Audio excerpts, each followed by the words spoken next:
बाप बेटे रूल कुदस के नाम में आमीन। Most reverend bishop doctor Stephen Siddique की जानिब से आप सबको सलाम अर्ज़ है। हमारे खुदावंद यीशु मसीह का फजल, खुदा की मोहब्बत, रफ़ाकत और शराकत अब से लेकर हमेशा तक आपके साथ हो। आए मेरे अज़ीज़ों, आज हम बाइबल की स्टडी में पतरस के पहले ख़त उसके दूसरे बाब की 11 और 12 आयत की स्टडी करते हैं। जुज़ 1 में हम देखते हैं दुनिया के साथ ताल्लुकात। इसकी मेन हेडिंग जो है वो है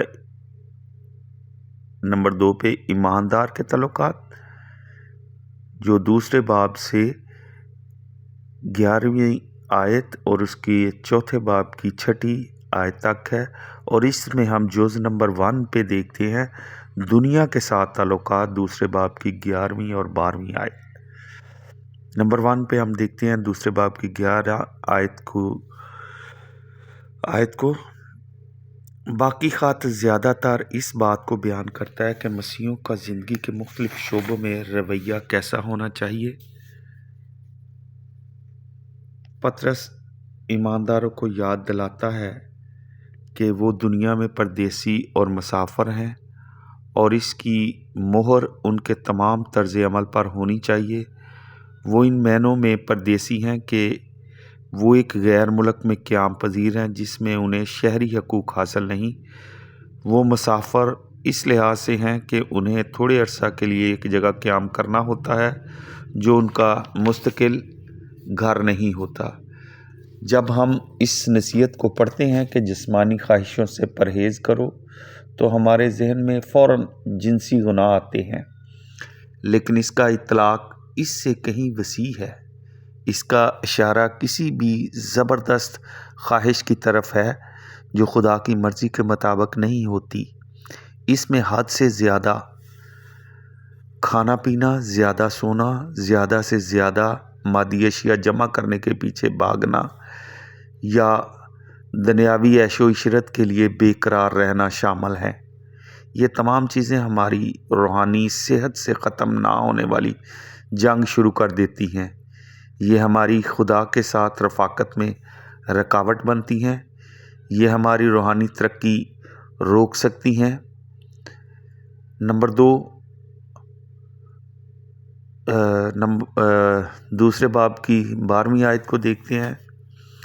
हमें ना सिर्फ जिस्मानी कामों में नज़्म व ज़ब्त का मुज़ाहरा करना चाहिए, बल्कि गैर कौमों में अपना चाल चलन नेक रखें, यानी गैर मसीहों में।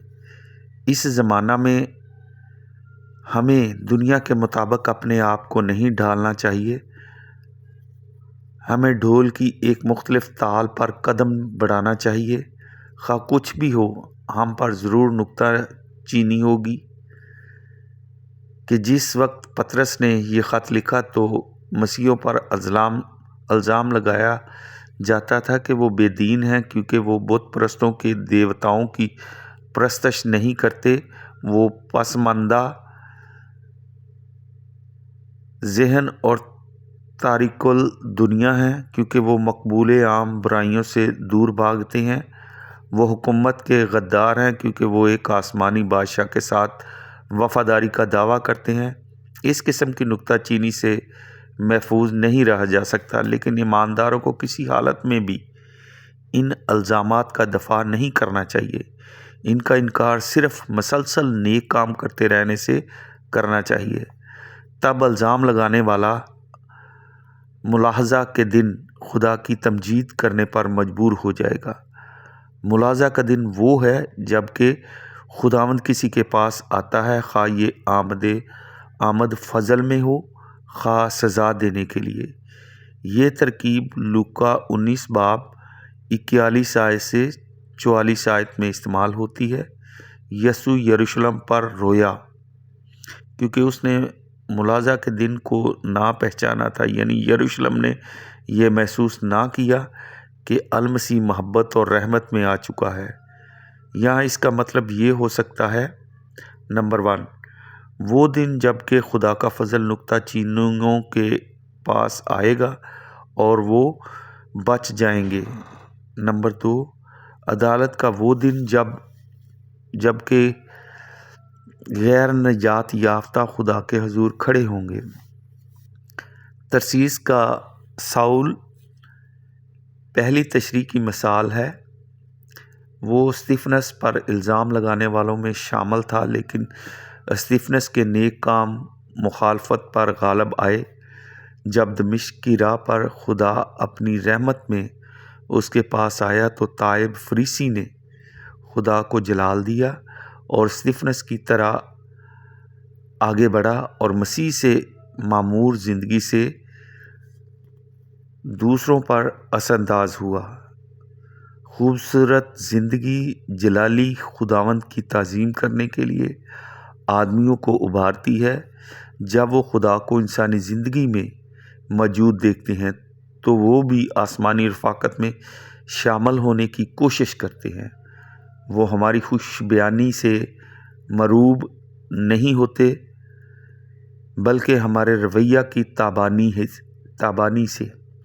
جب ہم نیک زندگی بسر کرتے ہیں تو نادان آدمیوں کی جہالت کی باتوں کو بند کر دیتے ہیں اور ان کی یہ خاموشی ان کے لیے زندگی میں بلند نظر تقدیس کی پہلی سٹیج ہوتی ہے۔